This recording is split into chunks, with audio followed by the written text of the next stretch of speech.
तर आता या रक्षाबंधन येते बघा. मला सगळ्या भाऊजांना एक सांगायचं आहे, सगळ्याच नंदा काय बाद नसतात बरं का. असतील काय काय, मी नाही म्हणत नाही, पण सगळ्याच नंदा बाद नसतात. अशीच एक कहाणी. तर भावानं बहिणीचं लग्न करून दिलेलं असतंय, कारण लहानपणी त्याच्या आई वडील वारलेले असतात. तर तो मोठा असतोय आणि बहिणीचं लग्न वगैरे सगळं करून, म्हणजे शिकवून लग्न करून दिलेलं असतंय. मग ह्याची बायको म्हणजे ती भाऊजय सारखी टोमणं मारत असते आणि तिचं बिचारीचं चांगलं असतंय, बहिणीचं चांगलं बघून दिलेलं असते, त्यामुळं गडगंची संपत्ती वगैरे असते आणि चांगलं असतंय. मग हे भाऊ जरासं, त्यांचं जरासं आपलं बेताची परिस्थिती असत्या, शेतीवरती असते तोडकं फोडकं चालू, घर नसते, भाड्याच्या घरात राहत असतात. मग भाऊजाचं काय मत असतंय की बहिणीनं भावाला मदत करावी. पण कसं असतंय ना, नवीन लग्न झाल्यानंतर प्रत्येका म्हणजे गोष्टी आपल्या हातात नसतात, त्यामुळं त्या बिचारीची पण काहीतरी मजबुरी असणार. त्यामुळं ती म्हणजे जेवढं द्यायचं तेवढं देत असेल, घेत असेल थोडंफार, पण भाऊजाची हाव जास्त मोठी असते. तिला वाटतंय तिनं आपल्याला खूप मदत करावी. आणि असंच रक्षाबंधन दिवशी बहीण आलेली असते आणि हे दोघं जण चाललेले असते ती सासरवाडीला, म्हणजे त्या भाऊजाच्या माहेरला. तर हिला खूप राग येते मनातनं. ती म्हणते की बहीण आपला तोरा दाखवायला येते किंवा भावाकडं ओवाळणी घ्यायला येते, मोठी ओवाळणी मिळेल म्हणून येते, असं सगळ्याच भाऊजांचं असं मत असते बरं का. म्हणजे काय काय भाऊजा तर अशा आहेतच. तर त्यांना काय वाटतंय, बहिणी फक्त लुबाडायलाच भावाकडे येते त्या. मग ती मनातनं खूप चिडचिड करत असते.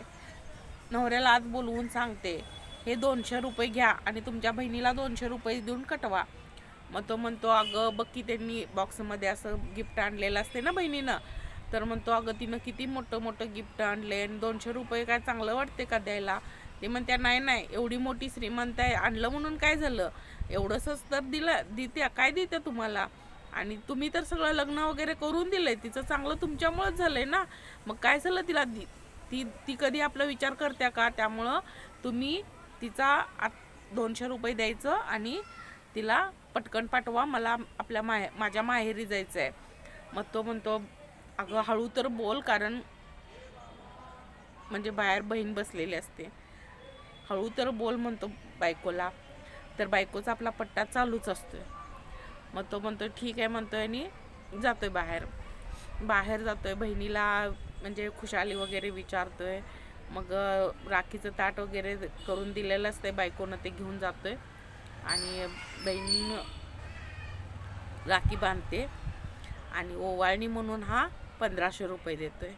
बायकोनं नको म्हटलेलं असते तरी 1500 रुपये तो काढून देतोय आणि बहिणीला म्हणतोय, आता एवढंच आहेत आणि जास्त काय म्हणजे नाहीत माझ्याकडं पैसे. तर बहीण म्हणते, दादा तू मला 1 रुपया दिलास तरी तो खूप मोठा आहे माझ्यासाठी, त्याचं महत्त्व माझ्यासाठी खूप आहे. आणि फक्त काय पैशासाठी, गिफ्ट मिळायसाठी मी तुला राखी बांधायला येत नाही दादा, असं म्हणून दोघंजण म्हणजे बोलत असतात आणि ती आतनं ऐकत असते. ती मनातनं अजून रागरागच असतो तिच्या मनात. मग ही काय करते, सगळे ते गिफ्ट आणलेले दाखवते भावाला, भाऊजेला कपडे आणलेले असतात आणि एका मोठ्या बॉक्समध्ये ना एक फाईल काढते आणि देते. मग भाऊ म्हणतो, ह्याच्यात काय आहे. तर बघ म्हणते ती, तर ते तर काय तर डॉक्युमेंट दिसत आहेत भाऊ म्हणतोय. तर म्हणते, दादा मी तुझ्यासाठी एक घर खरेदी केलं आहे आणि त्याचे डॉक्युमेंट आहेत, हे तुझं घर आहे, तुझं हक्काचं घर आहे. तर त्या दोघांच्या डोळ्यात पाणी येतं अक्षरशः. भाऊ पण रडायला लागतो, ती पण रडायला लागते. म्हणते, तो म्हणतो, भाऊ नाही ग, बहिणीकडं असं घेणं बरोबर नाही. मग आत भाऊजय असते, तिला पण वाटतं मनातनं, म्हणजे एकदम ती खुश होते मनातनं आणि पटकन बाहेर येते आणि मग त्या नंदची माफी मागा लागते. ताई मी तुम्हाला कसं, दीदी मी तुम्हाला कसं पण बोलले, सॉरी, मला माफ करा म्हणायला लागते. आणि ही म्हणजे ते घ्यायला तयार नसतोय भाऊ. भाऊ म्हणतोय नाही, बहिणीकडनं मी कसं गिफ्ट घेणार, नाही मी घेऊ शकत नाही. तर बहीण म्हणते दादा तू माझं लहानपणापासून सगळं केलंस, मग माझी जबाबदारी नाही का तुझ्यासाठी काही करायची. आता माझं सगळं चांगलं आहे, त्यामुळं मी नवऱ्याला सांगून हे घर तुझ्यासाठी खरेदी केलंय आणि मी जबाबदारी म्हणून केलंय. हे तुला असं वाईट वाटून घ्यायची काहीच गरज नाही. तू इतकं माझ्यासाठी केलंयस ना, खूप केलंयस. आणि मी ते शब्दात आणि हे एवढंसं घर देऊन पण मी तुझे उपकार नाही फेडू शकत, असं बहीण म्हटल्यावर भाऊ खूप रडतो. भाऊ म्हणतो मी माझी जबाबदारी होती, ती कर्तव्य होतं माझं. आई वडील नसताना बहिणीचं सगळं म्हणजे लग्न वगैरे करणं, शाळा शिकवणं ही माझी जबाबदारीच होती. म्हणून मी हे घेऊ शकत नाही असं तो वारंवार म्हणत असतो, पण बहीण ऐकत नाही. बहीण म्हणते नाही, हे तुला घ्यावंच लागेल. आणि तर भाऊजसारखं, मग भाऊजं एकदम मनातनं खजील होते ना. तिला वाटतं आता एवढं सगळं केलंय बहिणी माझ्या नंदनं आणि आपण तिच्याविषयी असा विचार करत होता, मग ती सारखं माफी मागते. खरंच दीदी मी खूप चुकले, तुमचं घर आहे, हे म्हणजे माहेर आहे तुमचं, तुम्ही येऊ शकताय. माझ्या मनात तुमच्याविषयी खूप असं जास्त राग होता, पण आता माझ्या मनातला सगळा राग गेलाय. तुम्ही कधी पण येऊ शकताय, तुमचंच घर आहे, असं सगळं ती मग तिघजण खुश होत्यात. तर मला आता रक्षाबंधन येते, त्यामुळे मला सगळ्यांना एकच गोष्ट सांगायची आहे, असा गैरसमज कुणीच करून घेऊ नका की बहीण फक्त घ्यायलाच येते. आणि बहिणींनी जर तुमच्या भावाची परिस्थिती नसेल तर एखाद वेळेस मदत केलं, बोलून दाखवू नका. जर बोलून दाखवायचं असेल तर करू पण नका.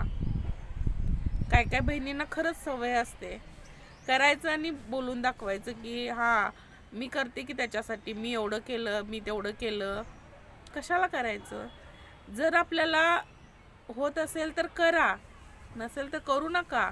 त्यांच्या संसारात त्यांचं त्यांनी बघतील.